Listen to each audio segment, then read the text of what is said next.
Welcome, lore nerds. I am the Biomancer, and I have a particular interest on the lore of Dota 2. There's something about these obscure and beautiful pieces of world building held together by glue and duct tape that make it especially interesting. Today, I wanna talk about the Court of Ristul, and what or who Ristul really is. And if you don't know much about the Court of Ristul, Angermania actually has some great videos about it. I will link her channel on the description. To start, let's talk about who we know are part of the Court of Ristul. Those would be Shadowfiend, probably Core and Underlord, or at least that can be inferred by reading the Ascension comic, Queen of Pain, and Razor? In some voice lines in Underlords, Razor makes it clear that he too is working for the court. But how? Wouldn't that mean that the Court of Ristul has power over the Narrow Maze? And with that, also over whether anyone would ever die or not? Well, yeah, that's why they are able to pull off such things as the Oath. But that brings us back to the main question. Who even is this Ristul guy?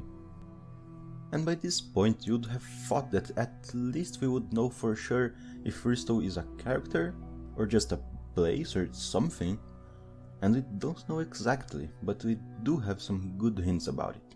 For instance, we know that Shadowfiend actually has a master, which wouldn't make much sense to just be any Demon Lord, as we know Nevermore is a Demon Lord himself, and partakes of conflicts for power within the Abyssal Plane.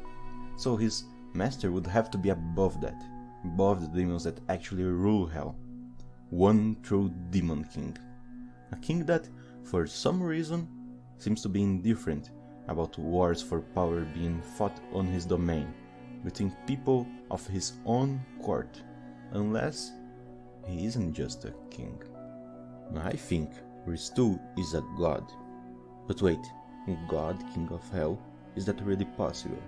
Well, not only it is possible, but it's expectable. After all, we already have a god king of heaven, Zeus, and we know he has brothers. Although they were never mentioned by name in lore, we know they are there, and we can safely assume that they are Poseidon and Hades. And where else would Hades be, other than there, being the god king of hell? Yet, he is never mentioned once in lore, which would make sense for Poseidon, since we don't know much about the sea and the Slytherin society, but it's really odd that we never hear about Hades even after so much demon lore. But I think I know why Hades never showed up. Because he is dead, and Ristul killed him. Now I know what you're thinking. Isn't that too much of a stretch? Well, bear with me. First off, we know how demons love to control and dominate, so the position of God King of Hell must be a wet dream for most demons. We also know that they are able to craft weapons and artifacts of great power, and we are gonna be taking a look at one of these weapons. The one that inspired me to make this theory in the first place, the Apotheosis Blade. Let's take a look at what Jolixia has to say about it. Long ago, the Apotheosis Blade was forged with a singular and wicked purpose, to let the wielder kill a god and assume its power. Today, it is but one of many accursed artifacts safely tucked away inside the burnt hall of Weeping Rose. And before you say, hey, but that's just Doom's Blade, they just redesigned the boring handle, the shape is still the same. And yeah, probably, but that doesn't actually matter. You see, Lucifer has the blade during the War of the Ancients, while during the events of Artifact, the blade is in Weeping Rose, which means he has to have gotten it after it has been there. So we are again only left to speculate if Doom actually owned it before it was locked in Weeping Rose. And by what I see of him on recent lore, well, we just don't. There's nothing new about Doom in years, even though he's supposed to be the ruler of the seven hells. Wait, there's another king of hell? At least that's how he's presented on Dota, and that is another reason why I think he hasn't shown up yet. He's still to come in possession of the Apotheosis Blade to set in motion his plan of becoming the god king of demons by killing Ristul with the weapon he used to get there in the first place, which would explain why during the events of Dota 2, Ristul is not even mentioned, why Doom is considered the true ruler of the 7 hells. And there's nothing that specifically says the blade was made by demons, but I think that's a pretty safe bet. Now, what's interesting about this item is that it doesn't seem to have a clear link to anything on the lore. While all other items introduced in Artifact have some clear links, this one is presented as a general powerful relic among other general powerful relics locked away in weapon rules, which is odd considering it's even a high level item, and you're just left to imply that it belongs to Doom. But let's think, what god would a demon want to kill and take the place of the most?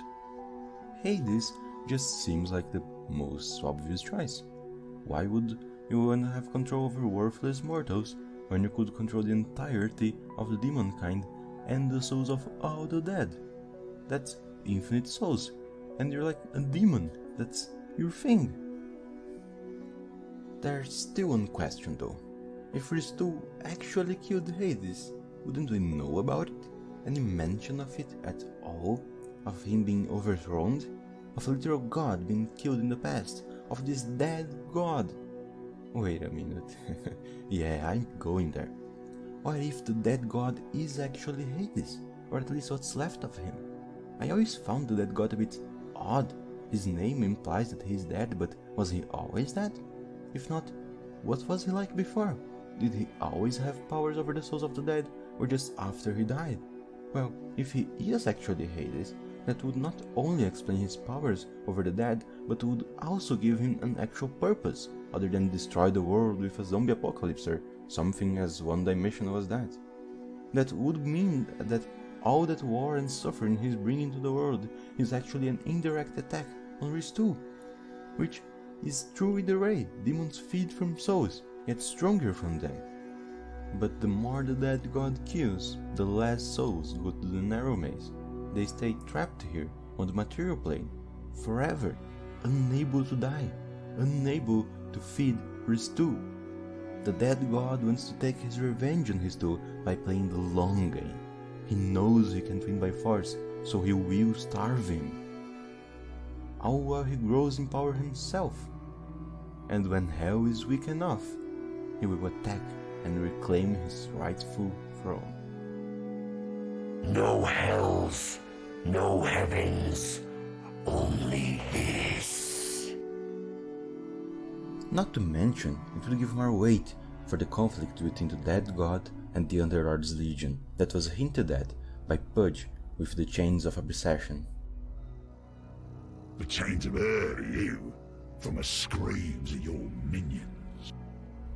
Okay, that was a lot to take in, but keep in mind that this is all just a theory, and honestly, I would be surprised if I was right about everything here, especially the dead god part. And the writing team has been doing an amazing job lately, and I trust they take the lore in the right path, even if I'm wrong here. Anyway, thanks for listening, and I'll be seeing you people in my next video, which I'm planning to be about the world map of Dota. See ya!